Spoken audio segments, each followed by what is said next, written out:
ဇန်နဝါရီလ3ရက်ခုနှစ်သားသမီးအားလုံးအတွက်တနေ့တာဟောတဲ့လေးဖြစ်ပါတယ်ဗျာမိတ်ဆွေခုနှစ်သားသမီးပေါင်းတိုးတက်ကြီးပွားအောင်မြင်ပြည့်စုံနိုင်ကြပါစေမိမိကိုယ်ကိုယ်လည်းကောင်းတည်တဲ့ကောင်းအောင်ရွတ်ဆောင်တော်မူနိုင်ကြပါစေလို့လိုက်လဲဆုတောင်းမြတ်တာပို့တာအပ်ပါတယ်ခင်ဗျာဒီနေ့2026ခုဇန်နဝါရီလ3ရက်စနေနေ့တနေ့တာအတွက်တနေ့တာဟောတဲ့လေးဖြစ်ပါတယ်ဗျာဒီနေ့ဟာခုနှစ်သားသမီးမိတ်ဆွေများအနေနဲ့ထင်ပေါ်ကြော်ကြားလူတီများစေခြင်းနဲ့ကိစ္စတွေအလုပ်နေရာအိမ်နေရာဥပဒေရေးရာ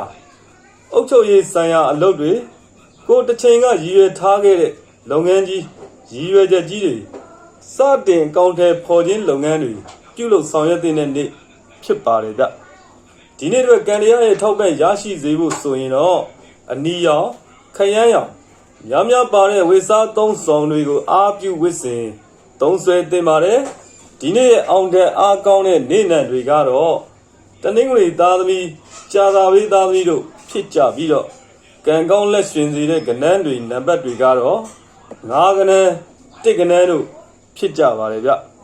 ဒီနေ့မှာမိတ်ဆွေတို့ရဲ့ရောင်းကုန်ပစ္စည်းတွေရောင်းအားတွေတက်စေဖို့လုပ်ငန်းတွေတိုးတက်စေဖို့ဆိုရင်ဘာလုပ်ငန်းလုပ်တာပဲဖြစ်ဖြစ်ဘာရောင်းတာပဲဖြစ်ဖြစ်ဘာပဲရောင်းခြင်းကိုယ့်ရဲ့လုပ်ငန်းသုံးပစ္စည်းတွေရောင်းကုန်ပစ္စည်းတွေကိုပတ်စံလေးတရွက်နဲ့ပတ်စံဘာရံပဲဖြစ်ဖြစ်တစ်ဟောင်းအစင်ပြာပတ်စံလေးတရွက်နဲ့တုတ်ခောက်ရိုက်ပုတ်ပြီးတော့ဆူတောင်းတင်ပါတယ်ဒီနေ့ကံပွင့်ကံမြင့်စေဖို့အတွက်ဆိုရင်တော့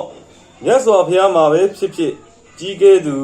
အပေါင်းအသင်းမိတ်ဆွေတွေကိုပဲဖြစ်ဖြစ်ဂျုံနဲ့လှုပ်ထားတဲ့မုတ်ဘာမုတ်ပဲဖြစ်ဖြစ်ဂျုံနဲ့လှုပ်တဲ့မုတ်တစ်မျိုးစတော်ဘယ်ရီယိုပဲဖြစ်ဖြစ်စတော်ဘယ်ရီသီးပဲဖြစ်ဖြစ်နက်သီး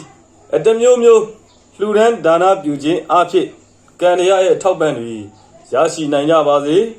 ကိုယ်စိတ်နှပြကျမ်းမာချမ်းသာပြီးကောင်းကျိုးလိုရာဆန္ဒများလဲပြည့်ဝတော်မူနိုင်ကြပါစေခမညာ